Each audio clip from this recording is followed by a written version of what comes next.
Hey, is this Mr. Kokefer? This is. We have a letter for you from St. Michael's University. Thank you. Yeah, no problem. Have a nice day. You too. Have a great day. Wonder what this is. Dear George, congratulations. We are pleased to inform you that you have been accepted to St. Mike's. Woohoo! Hi, I'm George Kokefer. I'm Jess Lopez. And I'm Sarah Mills, and today we will be discussing the topic of senioritis. After looking into some of the psychological reasoning behind senioritis, we will provide tips for bettering this so-called issue.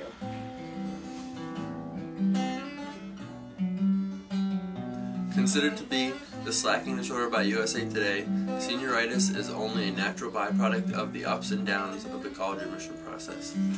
Stay tuned with us while we research this issue.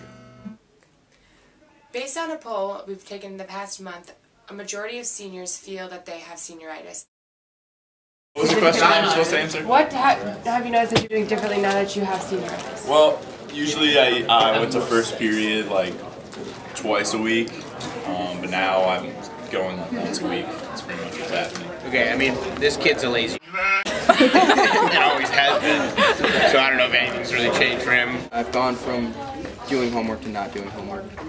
Now my grades are based on everything I do in class. But if you start with no motivation, can you really lose it? That's some motivation.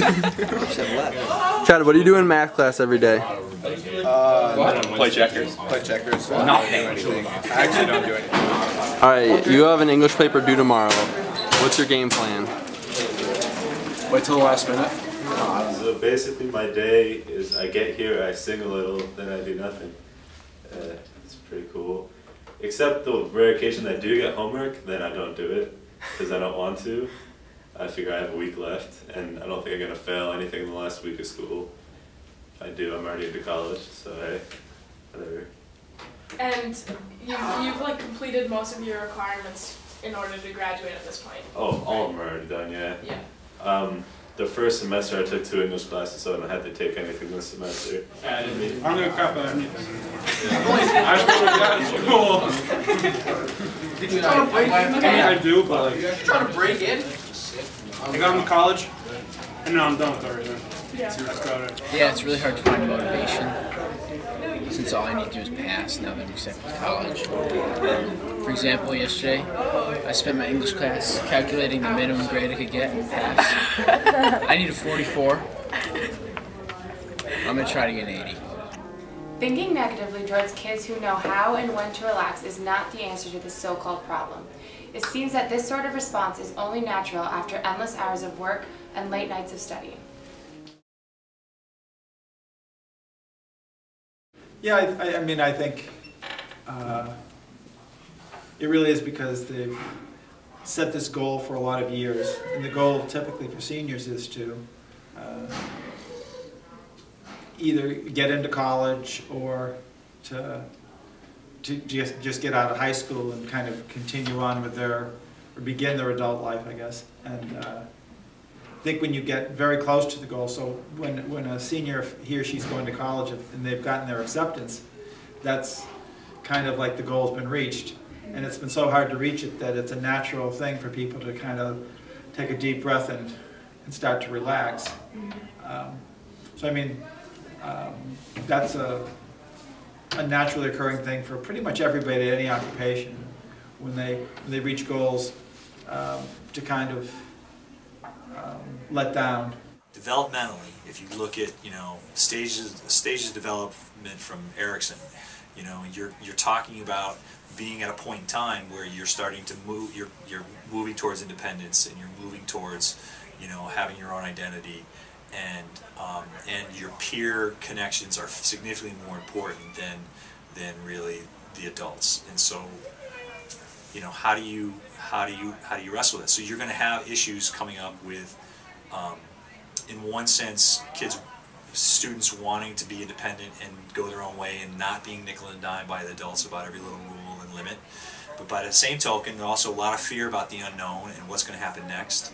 And so you invariably will get into kids kind of melting down at some point and sabotaging themselves at some point and not knowing how to do closure. By second semester, most college-bound seniors have completed all of their requirements. For those who have always done poorly in school, it's unlikely that any drastic changes will occur. But for those who have done well, it doesn't seem reasonable to believe that their years of hard work will change within a couple of school weeks.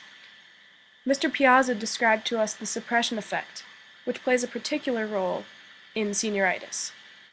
If you're motivated to get grades and to get into college, and you've gotten grades and you've gotten into college and you've worked so hard, a lot of people, it's just this heavy sigh, it's finally done. Mm-hmm. And once you have that feeling that it's finally done, it's very hard to convince yourself that it's important now.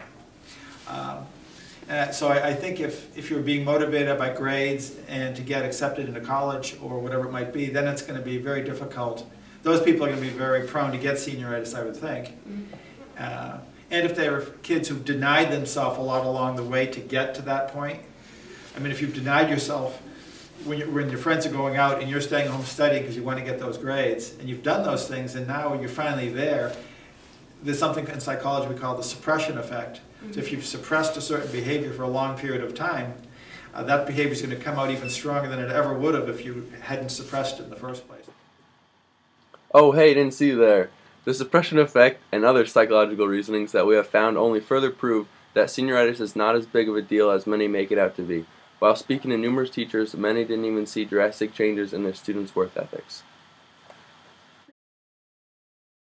Seniors in your classes, if you've seen a change since they've gotten into college, and if I so, have seen no change in my class. You've seen no change? This has been the best group of seniors.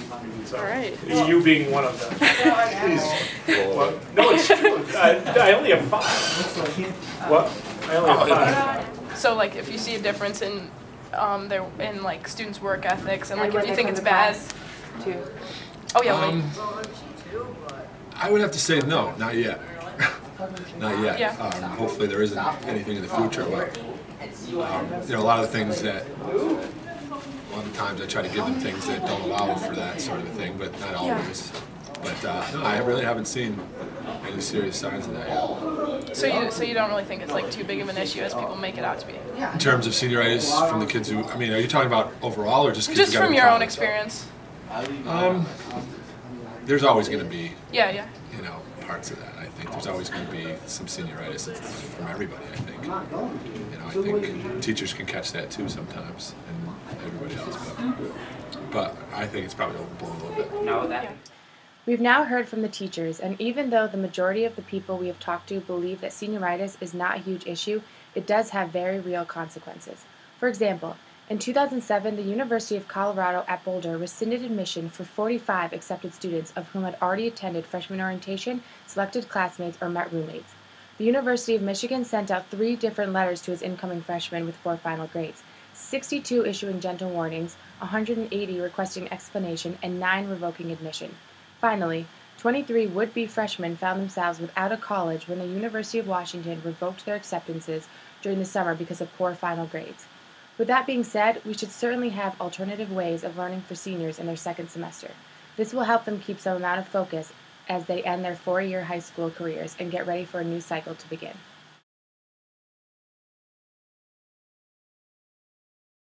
Number 1, do not be overly obsessive about the college admissions process.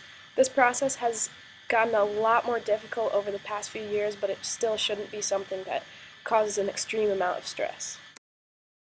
Actually be a little worse now that it's so hard and so challenging for kids, the process they have to go through to get into college. I think it's when kids finally do get into college, it's like a sigh of relief, and everything kind of just falls apart as far as staying focused. Tip number 2, enjoy the senior experience. Celebrate, cheer on sports teams, go to prom, graduation, and have a wonderful time, but do so responsibly. If it's safe and it doesn't do anything damage or whatever, the feeling that you're ready for moving on, perfectly normal.